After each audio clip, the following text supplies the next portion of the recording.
Hi, I'm Dustin Saldarriaga, an immigration lawyer with Scott Legal PC in New York City, and today we're talking about the all-important Form I-94. Since the I-94 is the most important document when it comes to proving your status in the US and whether you've overstayed, it's important to take a look at your I-94 and to fix any mistakes. In this video, I'll tell you how you can fix wrong information on a Form I-94. But before diving in, please take a moment to subscribe. By doing so, you'll stay updated on our firm's most current and trustworthy information about U.S. immigration, including options to visit, work, or live in the United States. So, what is the Form I-94, and why is it such a big deal? Each time you enter the United States, you're issued a Form I-94. There are only a few exceptions to this rule. For example, certain Canadians are not issued an I-94. But let's set these exceptions aside. Also, USCIS can issue a Form I-94 if you apply to change or extend your status from inside the US.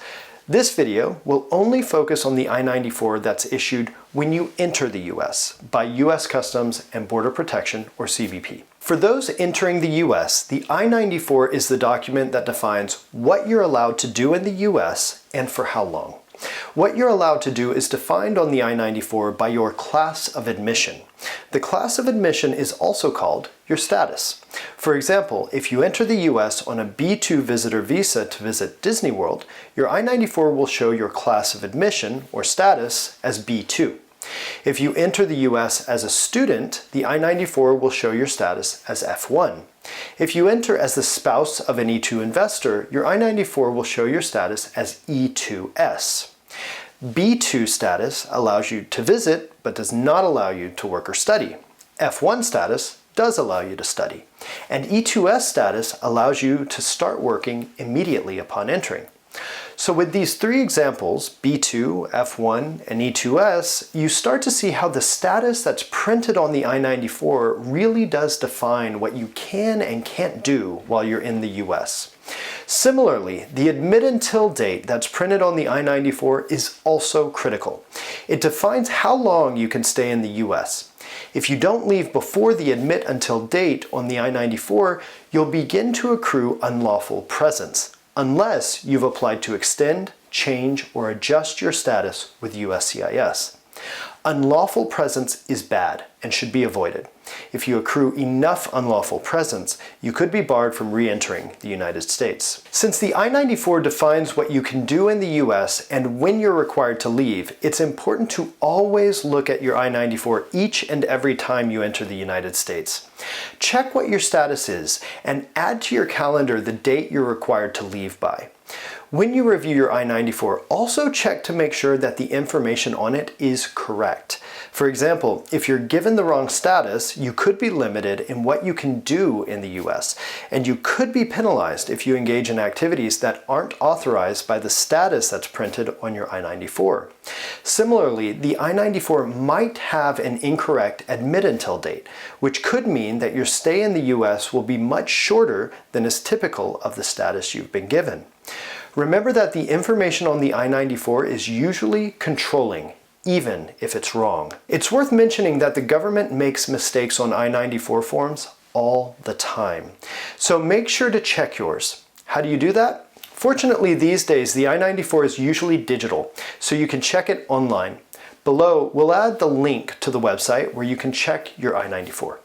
You just enter on the CBP website your first and last name, birth date, passport number, and country of citizenship, and voila, you have your most recent I-94. So let's say you visit the CBP website and enter that information, and you see that there's a mistake on your I-94. What are your next steps? First, you need to ask whether the mistake is really a mistake. For example, if your I-94 shows that you have the wrong status, that is very likely a mistake. But if you notice that your admit until date seems too soon, that might have been a deliberate choice by the border officer, who has the discretion to limit the length of stay based on your activities. For example, even though an entry on a B2 visa can give you status for 6 months, you might not get the full 6 months if you're only entering to visit Disney World for 1 week. On the other hand, if you entered with the rest of your family to visit Disney World and everyone else got 6 months of status and you only got 1 week, there is an argument to be made that this was a mistake. So once you've determined that there is actually a mistake on your I-94, how do you fix it? One option is to contact the CBP Deferred inspection site that's nearest to the airport, border crossing, or other port of entry that you used on your most recent entry. You can find the contact information for the Deferred inspection site on CBP's website. We'll include a link to that below. For most locations listed on the website, you'll see a line that says I-94 correction instructions with an email address or phone number. When you reach out to that email address or phone number, you should be ready to explain the date of your most recent entry, where you entered, the airport or other port of entry, and the mistake you're asking them to correct. Specifically, explain how you know there was a mistake. For example, you entered on an E2 spouse visa, so you should have been given E2S status. Or you specifically told the officer that you would be traveling with your family for the entire visit, so they should have given you the same status for the same length of time as your other family members. If you can attach an image supporting your argument, such as a photo of your I-94 and visa, do that. CBP also provides a second way to request a correction on an I-94. Simply visit CBP's online portal, which we'll link to below. On the topic drop-down menu, choose I-94 Traveler Compliance, and under applicable issue, you can choose Issue with my I-94 or Travel History. Then you can include a detailed description of the mistake, and you can upload any relevant documents, such as your passport stamp, visa, and I-94. Usually there's no downside to taking both of the steps we just described at the same time, so that might be your best option. After CBP has informed you that your I-94 has been corrected, don't celebrate just yet.